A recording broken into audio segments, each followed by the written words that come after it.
பார்க்கலாம். வங்கக்கடலில் உருவானது குறைந்த காற்றழுத்த தாழ்வு பகுதி.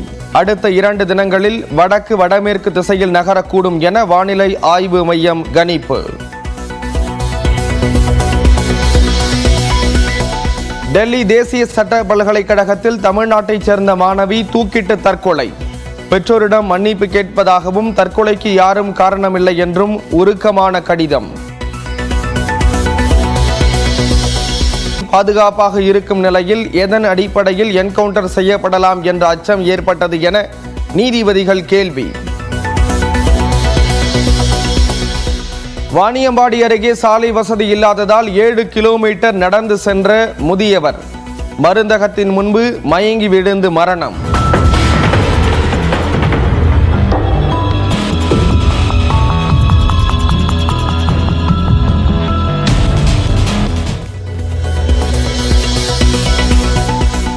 சத்தீஸ்கரை ஒட்டிய தெலுங்கானா பகுதியில் காவலர்களுடன் துப்பாக்கிச் சண்டை. 6 மாவோயிஸ்டுகள் சுட்டுக் கொலை.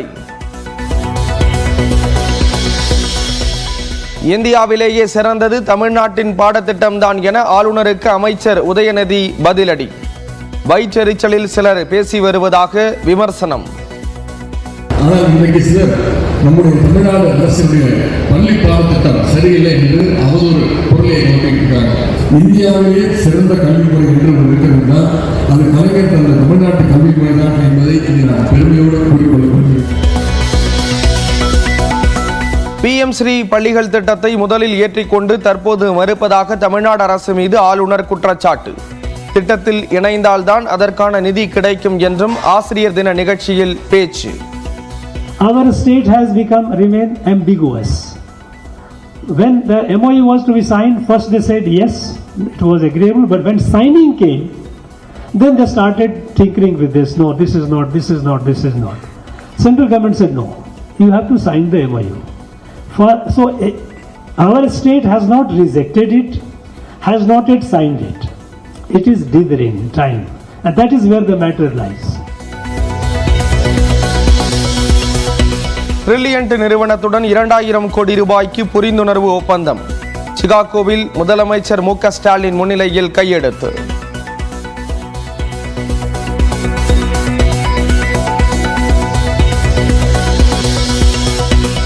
உலகின் முதல் திருவள்ளுவர் கலாச்சார மையம் சிங்கப்பூரில் அமைகிறது. பிரதமர் நரேந்திர மோடி அறிவிப்பு. தமிழ்நாட்டில் 2600 உதவி அறுவை சிகிச்சை நிபுணர் பணியிடங்கள் காலியாக உள்ளதாக எதிர்க்கட்சித் தலைவர் எடப்பாடி பழனிசாமி குற்றச்சாட்டு. அனைத்து மருத்துவ பணியிடங்களையும் போர்க்கால அடிப்படையில் நிரப்ப அரசுக்கு வலியுறுத்தல் என தலைப்பிட்டதில் சனாதனம் உள்ளதாக விசிக MP ரவிக்குமார் குற்றச்சாட்டு. சனாதனம் என்றால் என்னவென்று தெரியுமா என ரவிக்குமாருக்கு தமிழிசை கேள்வி.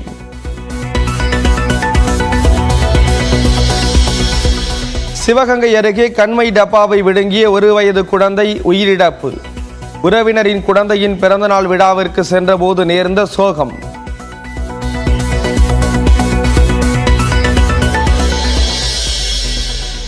அரசு விரைவு பேருந்துகளில் தீபாவளிக்கு முந்தைய நாளுக்கான டிக்கெட் முன்பதிவு தொடக்கம். அக்டோபர் 30ஆம் தேதி பயணிக்க ஆர்வத்துடன் முன்பதிவு செய்யும் பயணிகள்.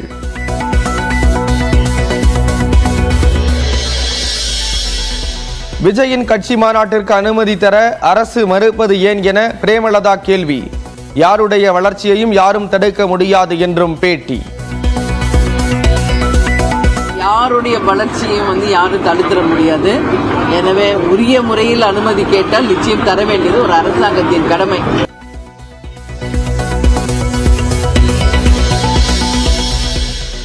மணப்பாறையில் நள்ளிரவில் டீக்கடையில் செல்போன் திருட்டு. சார்ஜ் போட்டுவிட்டு உரிமையாளர் தூங்கிய போது அடையாளம் தெரியாத நபர் திருடிச் சென்றார்.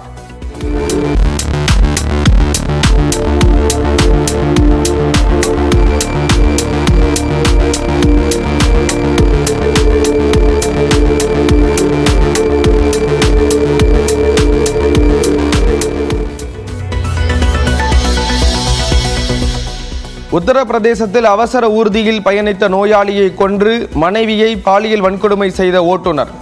நகை பணத்தையும் கொள்ளையடித்து சென்ற கொடூரம்.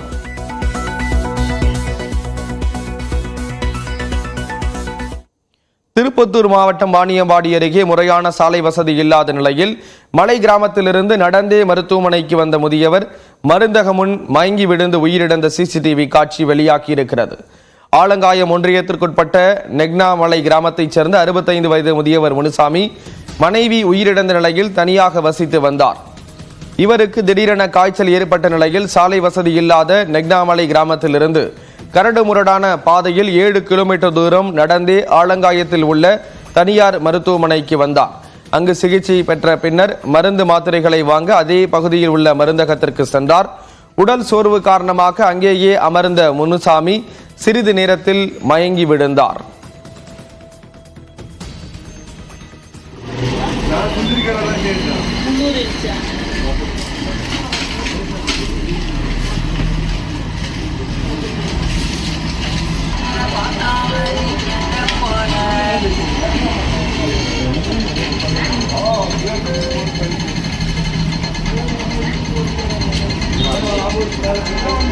இதையடுத்து அங்கிருந்தவர்கள் அவரை மீட்டு 108 ஆம்புலன்ஸ் மூலம் வாணியம்பாடி அரசு மருத்துவமனைக்கு அனுப்பி வைத்தனர். அங்கு முனுசாமியை பரிசோதனை செய்த மருத்துவர்கள் அவர் ஏற்கனவே இறந்துவிட்டதாக கூறியுள்ளனர். தகவல் அறிந்து வந்து உடலை பெற்றுக்கொண்ட உறவினர்கள் நடிகர் பாலா கொடுத்த ஆம்புலன்ஸ் மூலம் நெக்னாமலை கிராமத்திற்கு எடுத்துச் சென்றனர். இந்நிலையில் தங்கள் கிராமத்திற்கு சாலை வசதி ஏற்படுத்தி தர வேண்டும் என 78 ஆண்டுகளாக தாங்கள் கோரிக்கை விடுத்து வருவதாகவும் பலமுறை மனு அளித்த போதிலும் அதிகாரிகள் நடவடிக்கை எடுக்கவில்லை என்றும் நெக்னாமலை கிராம மக்கள் குற்றம் சாட்டுகின்றனர். நடிகர் விஜய் தனது படத்துக்கு வைத்துள்ள the greatest of all time என்பது ஒரு சனாதன கருத்து இல்லையா என்று விசிக எம்பி ரவிக்குமார் கேள்வி எழுப்பியுள்ளார்.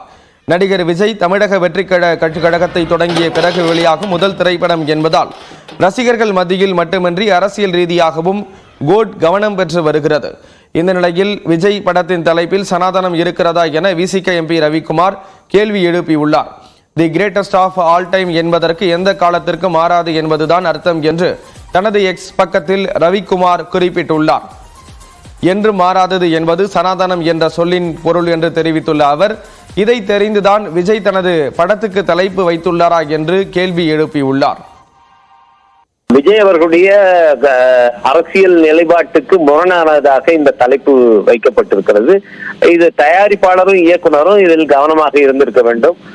விஜய் அவர்களும் இதுல கொஞ்சம் கவனமாக இதை பார்த்திருக்க வேண்டும். அவருடைய நிலைப்பாடு மாறி இருக்கிறது என்றோ அவருடைய கருத்து மாறி இருக்கிறது என்றோ நான் கருதவில்லை.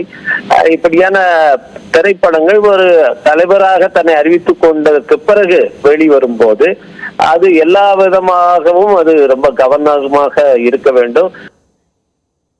விஜயின் கோட் படத்தின் பெயருக்கு சனாதனம் என்று பொருள் உள்ளதாக எம்பி ரவிக்குமார் கூறியிருந்த நிலையில் சனாதனம் என்றால் என்ன என்று அவருக்கு தெரியவில்லை என முன்னாள் ஆளுநர் தமிழிசை சவுந்தரராஜன் பதிலளித்திருக்கிறார்.